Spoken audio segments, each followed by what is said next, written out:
Hello and welcome into another video. Today I'm going to be taking a look at Spider-Man 2 because I've just finished Marvel Spider-Man 2 for the second time. The first time I did it was on the PS5 at launch, and a lot of what I'm about to talk about today is going to be about people waiting to play things.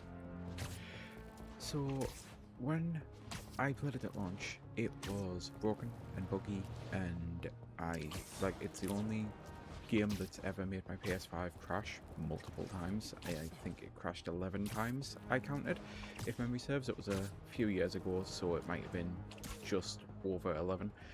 But on top of that, there was a horrific bug that I would have happen when I was in a mission to do with Doc Connors, where I was in his home and trying to solve a music puzzle, and I just literally couldn't solve the music puzzle, not because it was difficult, but the game wouldn't let me.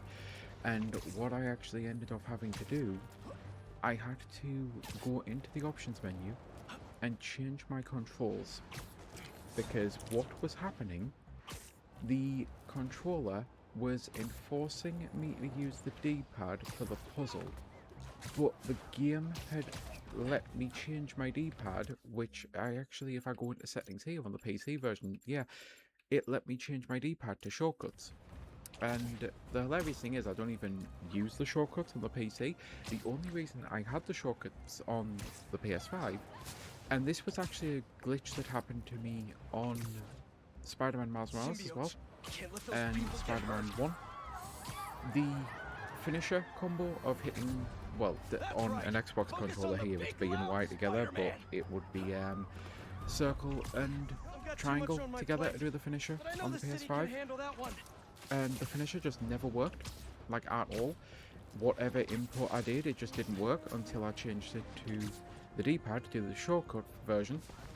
But then by doing that, it broke the game in this one Doc Connors puzzle because it was using the D-pad, but because I'd technically changed the left and the right to be a shortcut, the game thought I'd actually changed the left and the right off the D-pad, so it wouldn't let me do it. It's on top of that, and I'm probably about to discuss some final boss fight spoilers here, so if you have only just started the game and you haven't been able to figure out who the final boss is, which I kinda would be a little stunned because it's, you know, pretty apparent who the villain of the game is. So just giving you some spoiler time here and moving on. So when I was fighting Venom, the first phase was glitchy, the second phase was even worse, the third phase was actually the only phase in the entire fucking fight of the 4-phase boss fight that I didn't have a problem with. To be fair, it's at a 5-phase. I've literally only just fucking beat it, and I'm trying to remember if there's 5 health bars or 4. So either way, maybe it was the second and the third if there's 5 health bars, because I know they take place on the same area, but then again, the second phase I definitely had issues, so it might have still been the third phase that I didn't have an issue, but I might have just can't remember what the issue with the 4th phase is. Either way, the final phase, the actual final phase of the fight, when you're in the room in Oscorp, there's Sonic barrels all over the place, barrels that when you throw them into Venom it makes massive noise and you're able to deal shit tons of damage to them. That just never worked for me on the PlayStation. Like, literally, it's the same combination as this, like throwing a manhole cover. Wouldn't let me pick them up no matter what. They wouldn't move, they wouldn't let me throw them, they wouldn't let me do anything. When you don't use those barrels, and I only know this 100% now because I was able to use the barrels in the PC version, when you don't use the barrels, you can still beat Venom. And I was really worried that I wouldn't be able to beat Venom, but you can still beat Venom. It takes forever. Like, every single punch deals a millimeter of health, if that. And the whole point is you're supposed to use those barrels to weaken Venom, so that you can actually then get in and do proper combos that deal massive damage. On the PC, I threw all of the barrels. It actually grabbed all of them in one go, which I don't know if it was supposed to do that. Maybe that was a glitch as well, but even so, doing that, it took so much damage off him. I'm like, oh yeah, this fight's going to take way less time than on the PS5, because yeah, I just have to manually punch him to death, and it took for fucking ever. there are so many issues that I had on the PS5 version, and I didn't have anywhere near as many on the PC. It wasn't perfect. As far as I'm aware, this one has never crashed. It can only be installed on my boot drive, otherwise it runs like shit. Some of the cutscenes still have issues. There's sometimes where the camera gets weird and wonky and trapped behind things, but for the most part, this was a 98% free experience of just like amazing from start to finish, and it is one of my favourite games that's came out. It's one of the only games that Sony have actually bothered to do this gen that I actually enjoy. I truly do love Spider-Man 2, and Spider-Man 3 is probably the reason that I'll end up buying a fucking PlayStation 6, even though I really, really don't want one, because Spider-Man is important to me, and I've waited decades for games like these. Like, I do not like a lot of Spider-Man media. He is my favourite hero, and what I'm about to talk about is going to sound batshit, but it is just the way my brain works. You may notice I have Tokon's suit on. That was not planned, but anyway. I have the Tokon suit on because, yeah, I started the PC version when it came out, but then loads of other games came out and it's like, well, I've already beat this, I'll finish it later. And then when the Tokon suit came out, it's like, you know what, this is giving me a reason to come back. It looks absolutely fantastic in the game, it really does, and part of that is also having an OLED where any cartoony effects or anything just pop and look so fucking good in this game now. But yeah, I thought, so I've got the OLED, I've got the Tokon suit, this is that I'll finally get around to finishing it. But I'm not the only one playing it at this moment in time. A lot of people are playing it because of the Spider-Man movie that just came out that's made more money than anything, so everyone assumes it's like the greatest film ever. It might be, I've not seen it, I don't plan to watch any of them. I watched the Tobey Maguire ones. These actual third Spider-Man from Maguire, maybe the last one I ever saw in the cinema. It was either that or the Simpsons movie, I can't remember which one of them came out first, and therefore came out second, but I do not like the Maguire movies. Like, the first one is marginally okay. It was like, this is the best version we've had, but it still really wasn't a great Spider-Man conversion, because I stand by this. Weekly comics that take months upon months to set up arcs cannot be reduced down into a 2-hour fucking film. They just cannot. And especially when you get adaptations totally changing characters fundamentally in the most awful ways. I watched the first Garfield Spider-Man. Thankfully escaped the second one. I love Paul Giamatti. I don't understand what the hell the Rhino was supposed to be, and again, I've not even seen the film. And then cut to the Tom Holland ones. Well, they did it again with the Vulture. Like, someone went to see the movie, and they were adamant yet again, let's say you're the biggest Spider-Man fan, you've got to fucking watch these, and it's like, yeah, I'm the biggest Spider-Man fan, that's why I don't watch the movies, because they never get them right. Like, ever.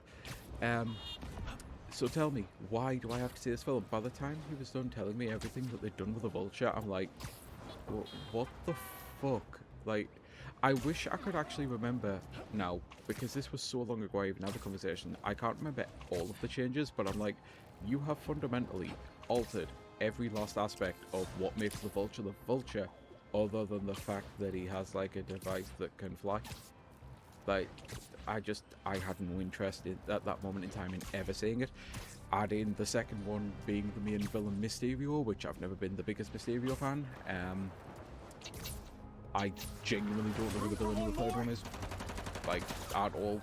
And I know the fourth one, I think, is an original idea. Maybe it's like, I haven't kept up with the comics for the longest time either, because there's just not enough media. Like, not enough time in the world, not enough money. There's too much media. There's so many arcs. There's so many different fucking iterations. Like with everything, oversaturation eventually got me to the point of, I just guess I loved Spider-Man as a kid, and I'm never going to really have anything to interact with them anymore that makes me feel that rush, that thrill, until Insomniac did the best thing in the history of the world for me. The first Spider-Man game is an absolute masterpiece, like, out and out, and I only think the second one's better. Like, even the Miles Morales game is absolutely magnificent. That it takes so many things that I know about, that I love about, that I care about this franchise, and yes, it's got things like Screwball, which I will never understand why Screwball is in the game, and the DLC for the first game as well is absolutely fucking terrible. It really is. It's like, how do you fuck up that? Because Black Cat is so great, and then it's like, oh, you get one of the most mid-tier villains who's kinda just like a budget hammerhead, and it's like, I just, no, I really do not. Like, Tombstone, I mean, a budget Tombstone, Hammerhead's the actual fucking villain, if memory serves. I think that's his name. Like, is it Metalhead or something? A Platehead? I have never liked that fucking villain. Like, I genuinely. Oh, he's got a really hard head. Okay. Like, okay. There's certainly some lesser powers out there, I think, in superhero stuff. I mean, Batman doesn't have any powers, so I suppose having a really hard head is better than anyway. Shitting on villains aside, first actual game, start to finish, rolling credits, masterpiece, brilliant, best Spider-Man thing I've ever experienced, to be honest. Yuri Lowenthal is one of, if not my favourite Spider-Man now, because he nails Peter Parker as much as he does Spider-Man. And the story, like with Doc Ock and everything, I was crying my fucking eyes out at the end of that. That is an absolute breathtaking game. And this is even better, as far as I'm concerned. But all of this very long hyperfixation waffle does actually have a point. I didn't know how long the video was going to be. I didn't know how I was going to even get to it. I probably should have started with it sooner, so at least it wasn't burying the lead this fucking much, because I wasn't expecting this much ramble for myself. But I did say I'm not the only person to go back to Spider-Man. Mine's Pixar Tokon, not Pixar the movies. I just, without trying to fully rehash that, I'm hoping I did at least finish my point. It's just basically, I don't enjoy them. I don't have any interest. I have no want to ever see the Tom Holland films, and I'll probably never watch another Spider-Man film again that isn't animated, because it truly is the MCU that is most of the problem these days. Like the Spider-Verse movies, exceptional, and I can't wait for the third one. I don't care who started this. But, I'm finishing it. As Peter says about starting it, Insomniac I started know Miles can handle it. all of this off with bringing my love back for this franchise. But a lot of people do love that movie, and I'm never going to take that away from them. At the end of the day, we all like what we like, we all dislike what we dislike. If you enjoy that film, absolutely amazing. My entire point for this long-ass fucking ramble vid, I cannot think of a single time that a video game has came out and people have flocked to watch the movies or the TV show or interact with any other media. With movies and TV shows, I know so many people who watched Heated Rivals or Rivalry. I can never remember if it's Rivals or Rivalry. I always get mixed up in my head. But the Gear Hockey Show. And then went out of their way to read the books. I am one of those people. I will start the books at some point. I've got them preloaded. I've never read romance, and I don't know if I'm going to enjoy it, but I love the show so fucking much, I want to read it. And I know so many other people out there who will watch a movie and then find out it's a book and read the book.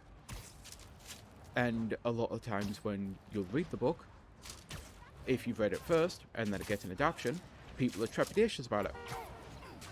I cannot think of a time where video games came out and drove people to other forms of media. But movies, all the time, drive people to video games. And I know I obviously mentioned books there, but you hopefully were surely able to figure out where I was going, because this is a video game channel. I'm just a book dog. I can't think of a time when that's happened, but it happens all the time in reverse with movies, with TV, driving people to video games. This is why I keep saying to so many people, I know I'm weird by just kind of cutting out a lot of media so that I can play more games, because it is my favourite medium. But it's my favourite medium because, in my opinion, it really is the best. And moments like this, whether people acknowledge it or not, it is actually kind of proving my point. Because look at how many people have went out there, watched that movie, and was immediately in the mood for more Spider-Man media. And maybe there'll have been other people who watched that film and then went, you know what, I'll just go watch more Spider-Man films, or I'll go read some comics and that. Like, again though, movies driving people to reading things, to books, to comics, to graphic novels, happens all the time. But the fact that specifically so many people went out of their way and they were like, I want to play a fucking Spider-Man video game right now, and so many people will have waited to play Spider-Man 2 because it's now selling better than when it actually launched, if memory serves, from all of the stories that I've been hearing about it. Like, the sales are spiking that high. So many people are experiencing this game for the first time, and they're experiencing a much less buggier version than I did, and are going to be having a much better time. And all of that is so great for the gaming industry, because it is yet more proof. If we stop fucking up and stop gouging the consumer for every single fucking penny, stop raising the prices for absolutely everything, and all of this bullshit that we're doing with the anti-consumerism and all of the piracy stuff that actually makes piracy more accessible. Because how dare I play a video game like Torcon and go through so many fucking verifications before I even load the game. Meanwhile, someone will have pirated that game and they'll get into it easier. Every single time I have to launch that game, every fucking time, I have to do 4 separate things to actually start playing it. And I bought the game legally. All of this shit. If these fucking greedy arseholes would just stop trying to ruin gaming, they would realise they've kind of already won.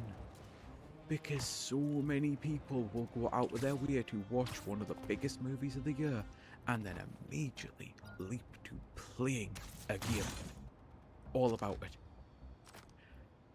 It is absolutely maddening, some of the stuff that happens in this industry. Because for crying out loud, these are the sorts of stories that you should be talking about, going, oh yeah, that's the biggest movie of the year. And look at how our industry has exploded as a result. Look at how many hours people are sinking into Spider-Man on PS5s, on PS5 Pros, on Steam, on potatoes that can barely just run the game, because believe it or not, Sony, when you put your fucking game on everything, it makes it easier for people to play it. Really pissed off that you've stopped the whole fucking Steam thing. I really hope this actually reconvinces them, because as far as I'm aware, the Steam version is the version that's sold the most, especially because it's like super cheap at this moment in time on most places. Especially because like a load of summer sales, like Steam are just about to have one of their sales if memory serves. Humble are in the middle of having one of theirs. There are so many different key sites that you can buy this game for stupendously cheap. Like, the amount of numbers that this is now doing because of a 2-3 hour movie. Really thought I'd be able to get out of this video without making a fucking edit. Unfortunately, I thought that was the construction that's happening in the back of the street. No, it's actually the window cleaners. And the worst part is, our window cleaners, not that they ever bother to really clean the windows, decide every single time that in the middle of summer, if I have the window open so that I can roast alive while I'm doing this, they'll just slam it so fucking ridiculously hard that it triggers the ever-living shit out of me. See PTSD after all. And loud bangs and loud slams are definitely one of the things that really ruin me the most. It's why I've always despised my family for making sure that they always did that, because, yeah, any way to trigger the fuck out of me, they do. Anyway, this is not a Shaun vid. So, totally lost train of thought because of the clang as well, which I know fine well will have been picked up, so maybe I've managed to edit that out, but it was a really loud clang. Anyway, all of this just points to the fact that so many people out there are putting ridiculous amounts of hours into Spider-Man, paying money for a game that they hadn't bought, that I hadn't got around to. Because the weird thing is that this, when it came out, and maybe because of the issues, the bugs and everything, it definitely underperformed, and a lot of people were underwhelmed with it, and I don't get it, because it's a typical sequel. This is a significantly better game than the first one in almost every way. Like, even with all the bugs that I had, I was thinking that. And then the final fight was so badly ruined, I'm like, you know what, I'll drop it from a 10 to an 8 and put it back up to a 10 when it all gets fixed. But all of it was just a much better game. The opening to this is one of the greatest openings to a video game I've ever had. It now beats out Uncharted 2, in my opinion. And I think it's just a case of it didn't have the wow factor, because it's not the first time we've done it, it's the third time, and people were a little oversaturated with it, and like, I get it, I do, but at the same time, this is still such a significantly better game. I never understood the lukewarmness around it. So I'm really fucking glad that as much as I may not like those movies, more people than ever Get are out of playing here. this game I'll take care of that. and will hopefully therefore get Spider-Man 3. I would say sooner rather than later. Please take your Forgot fucking I had time, something Insomniac. else to do. Actually playtest it, maybe, and, you know, like, not rush it out and, you know, fix a load of stuff before launching it next time, please, because Spider-Man 1 was perfection from start to finish. I didn't have a single issue playing that game, and I played it the day it came out. I didn't have an issue when I played Spider-Man Miles Morales. I definitely had multiple issues with Spider-Man 2. So, yeah, hopefully it all leads to getting a much better third game as well to finish this all off. And I just really, really have to hope that they do release it on the PC, because I don't want to have to buy a console for over $1,000 just for one fucking game. But I kind of will do, because this is one of my favourite fucking franchises ever, one of my favourite characters ever, and these are some of my favourite video games of all time.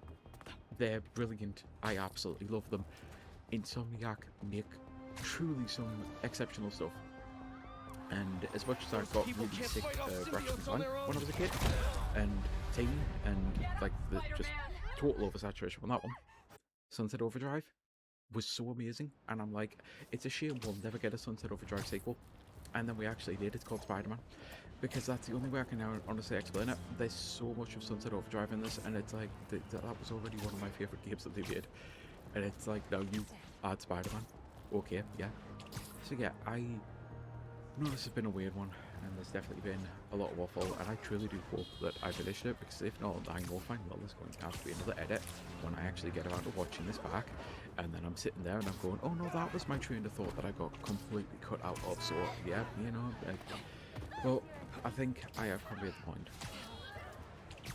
I don't know why people are not latching onto this. I don't know why it seems to be ignored, because every single time a Fallout TV show came out, it spiked the numbers of the Nobody's Fallout winning games, that and fight. it's Better jump in. always the fucking same. The TV shows, the movies, they spike the game sales. People don't go out of their way to just watch every last thing or read every last thing, but they'll go out their way and they'll play the current games, the older games. I actually think this might have been what I was trying to build to, because there'll be a lot of people out there who will Come on, now guys. play This other isn't things helping like anybody. maybe the Maximum Got too Carnage much on my plate. collection that came out as But I well. know the city can Some of the handle that one. beat-em-ups and that, but this is the cinematic Spider-Man. This is the one where it makes you feel like Spider-Man. This is the one where you get the full story that gets branched out, because again, movies cannot do a 4-month-long arc, but a 80-hour video game, 40-hour video game, 50-hour video game. This one I think was about 30. Hang on, I should probably check my actual save thing, because of course it doesn't tell you, it just tells you the time you saved. Never mind, maybe it's on the menu.